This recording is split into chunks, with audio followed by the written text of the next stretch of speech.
So let's talk about the Rage Against the War Machine event. So there will be several Rage Against the War Machine events.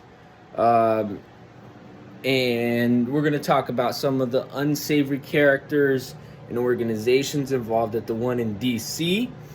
There's also going to be one in Seattle, one in Santa Cruz, and one in San Francisco. So if you were in those areas, and the one in Seattle will be at the amphitheater at the Seattle Center, so over by Climate Pledge Arena. So yeah, and also, there will be one in a couple other cities. I don't know I only know the details for the specific details for the ones in Seattle. But that being said, let's talk about some of the unsavory characters that were involved, and let's talk about some of the stuff Caleb Maupin said about Franco from Frank Analysis. So, the unsavory characters that are involved are Caleb Maupin, Scott Ritter, and who else? Nick Brana. And some of the unsavory organizations involved are the Libertarian Party, CPI, the Movement for a People's Party, and the Mises Caucus. So, again, the Mises Caucus is like this really racist right-wing faction of the Libertarian Party that some libertarians don't even like. So that's why that's problematic. The Libertarian Party, well, they're libertarians. They're capitalists. They believe in capitalism. Who else are involved? Oh, CPI. That's like the cult of Caleb Maupin. And they have their student organization, the American Student Movement, or Student Union, or whatever the one that cult that Gavin Lockard runs. Those guys are involved also. And you have the Movement for a People Party, which is a Zionist clout chasing organization founded by that loser Nick Brana, who is a creep and a loser. And then in terms of the people there, the people speaking, Jimmy Dore, not a Jimmy Dore fan. He made excuses for Kyle Rittenhouse, and he's anti-vaccination and he's an anti-masker. And I'm not a fan of Tulsi Gabbard, who will be speaking there. She is a war criminal and an imperialist, and she committed war crimes with AFRICOM, and I believe she also committed war crimes in Iraq, but I believe Tulsi Gabbard should be prosecuted for war crimes and put in prison. Who else are involved? Oh, Ann Wright, who is a former deep state operative, who also has committed war crimes in Iraq, war crimes in Grenada. You know, Ann Wright is bad news, okay? Ann Wright is bad news. She during the second Iraq War, so she supported the Gulf War, but she resigned during the second Iraq War. But she also supported U.S. imperialism in Grenada and Somalia. So that tells you Ann Wright is bad news. War criminal, Zionist, and total creep Scott Ritter was scheduled or is scheduled to speak there. The guy's a total creep. He's done prison time for doing creepy shit.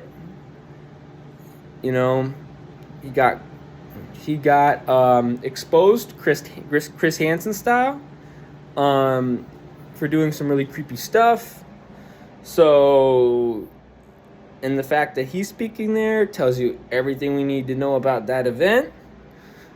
Who else is speaking there? Oh yeah, Garland Nixon, who is who's an apologist for that racist loser Tucker Carlson, and who is also a former cop. He is speaking there. So, and then Kim Iverson, the libertarian sock dem clout chaser, who's a Bernie Sanders sellout, will be speaking there.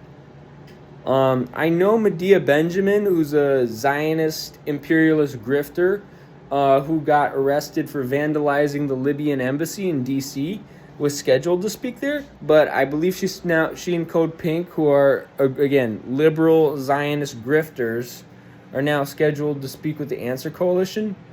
And I believe RBN's part of that. Again, RBN's, they're kind of sus. I mean, their ties to Zionist Brianna Joy Gray, who is a Democratic Party operative and a clout chaser, and their ties, and who herself has ties to, who's the guy, Joel Rubin and Mitchell Plitnick, who are Zionists.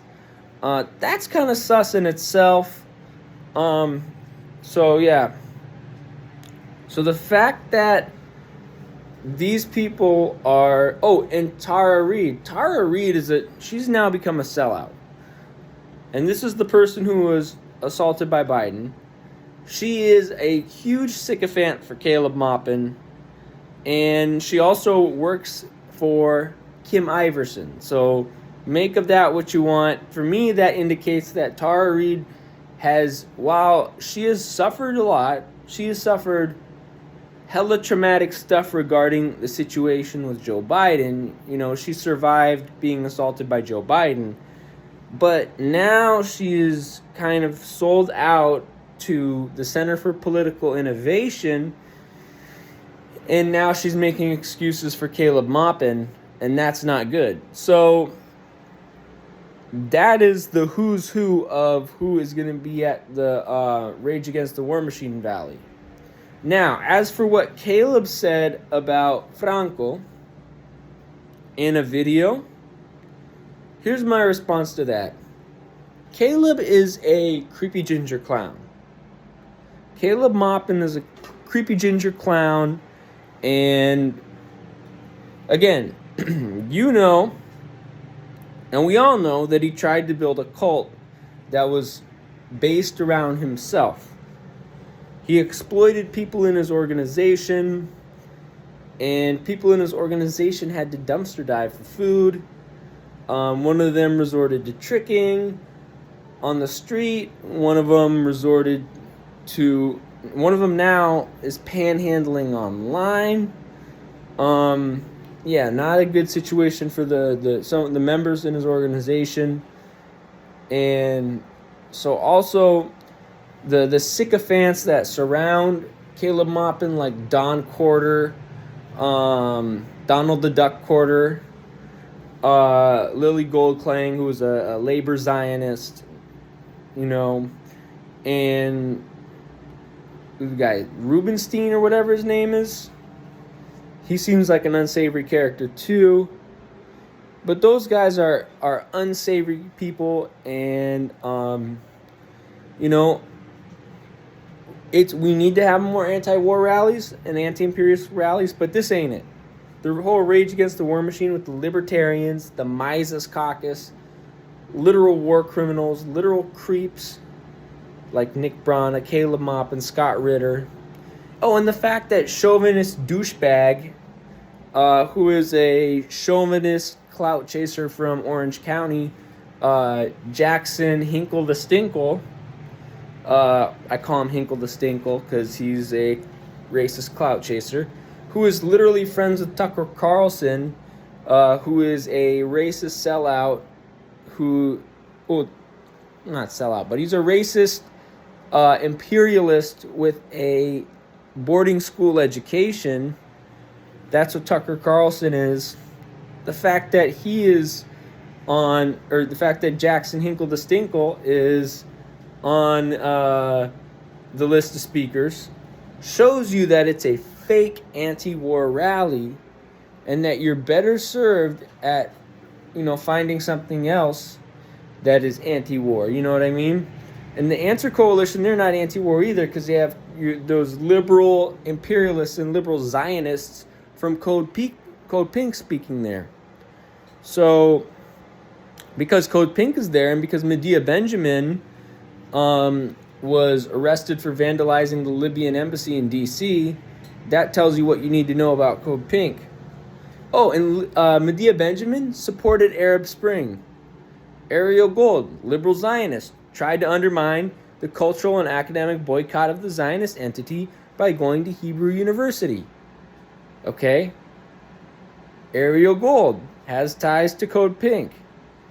Again, Ariel, this so-called Rage Against the War Machine, that shit is hella sus. That shit smells hella sus. Like, come on now. Like, it smells hella sus.